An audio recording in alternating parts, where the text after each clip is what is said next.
Hi there, this is BB. It's been a while since I made a video. Um, I've not really gotten any help like from law enforcement. As you can see, my eyes are it's showing again how dark these circles are. To my knowledge, I'm sleeping at night, but I guess something else is wrong.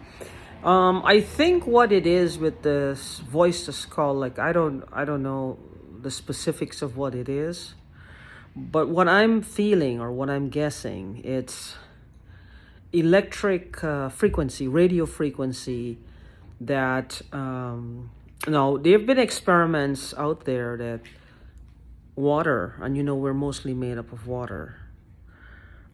Certain frequencies affects the water. The water will move actually to the sound, the frequency, the level of the frequency. Sound affects water. And since we're primarily made up of water, different frequencies can affect different parts of the body. So I'm guessing, to break it down as to what this voice to skull really is, it's like how are they damaging our bodies? How are they able to get away with this?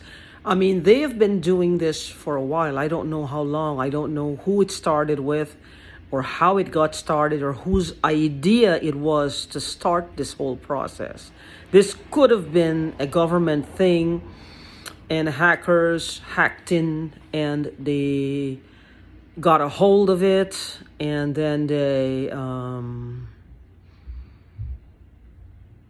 I don't know, they just are using the technology, the same process on a smaller scale for individual people like me and you and other people like us out there. I'm guessing that that's part of it. I don't know if that's the whole shebang of how this works or what it is, but that might be a part of it. Like certain radio frequency affecting certain parts of our brain. Like a tumor. If you have a tumor, most people who've had tumors or any type of growth on the cranium, on the skull, if it presses down on certain areas of the brain itself, it hampers motor functions. It causes, this is where you get a lot of neurological diseases from. Paralysis. It causes you to smell things. Now, remember, the brain is like nerve centers. It's like basically the brain has stored information. The brain is what tells you you're hungry. It's time to eat. The brain doesn't feel. It can only give you intelligent feedback based on repetitions, past repetitions, stuff that was programmed in there.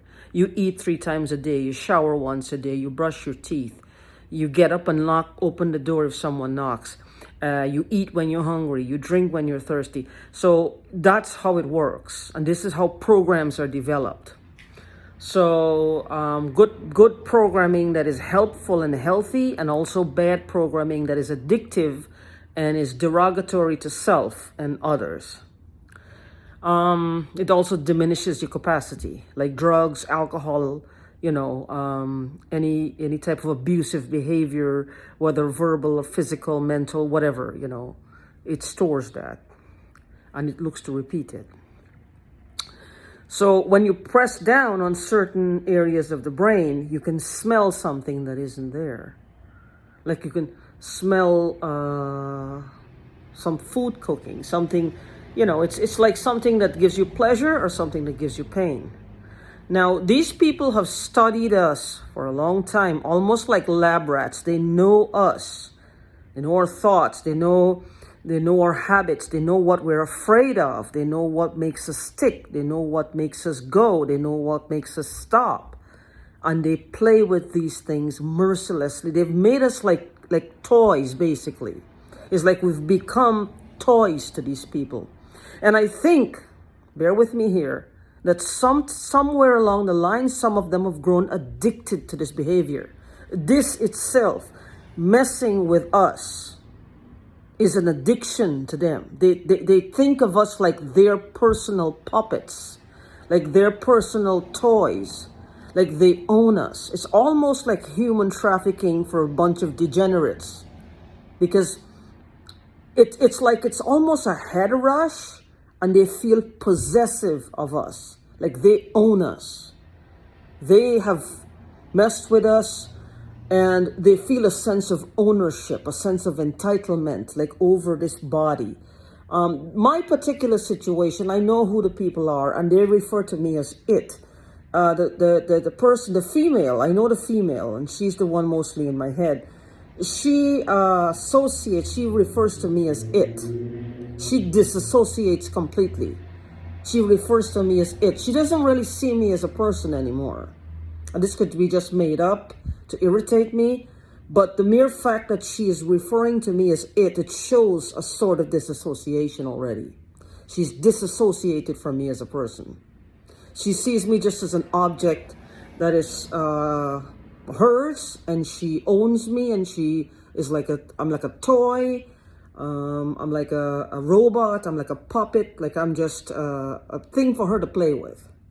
That she can provoke me and make me angry, make me talk to myself, make me cuss out loud, make me angry, make me take my phone and throw it in the corner because I know they're hacking me. I mean, I've done that so many times, gotten so angry that I would buy a phone, come home, turn it on, and I know I'm being hacked, and I pick up the phone like 2 minutes later after I literally bought it. And I'm not talking about a day or 2 hours later, 2 minutes, and just throw it across the floor, because I've had it. I've had it. There's no need for them to do this. She's been doing this to me that I know of for over a year. And it's not showing any signs of stopping. So what I'm trying to figure out is, how does this voice to skull work? It's like radio frequencies doing what exactly? It's like, is it activating, pressing on? Now, repeatedly doing that to us, what do you think is going to happen to our brains? It's going to damage. It's going to damage. And I think that's what they want. It will cause stroke. It will cause heart attacks. It will cause hardening of the arteries. It will cause clogging of the arteries. You name it.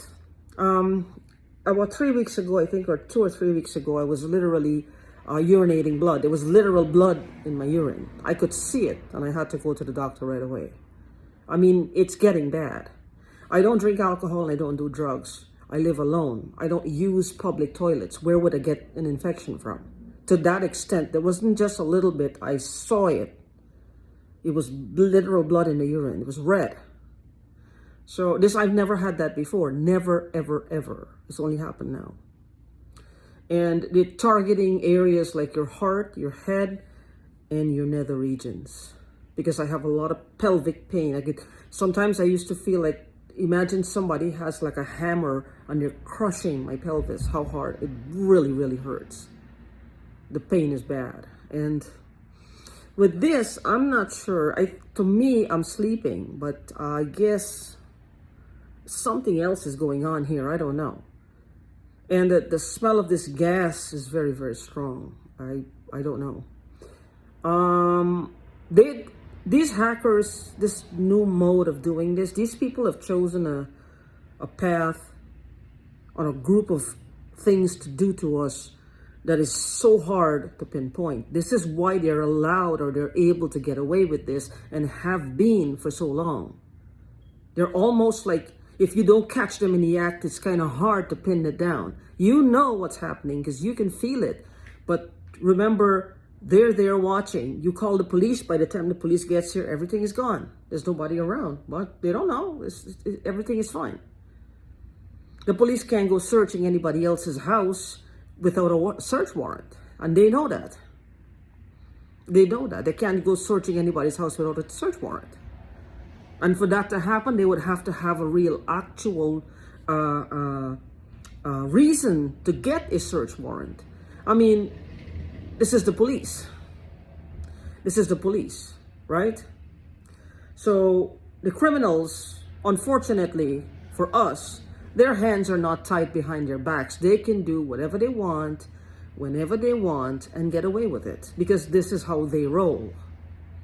This is their time. This is their territory.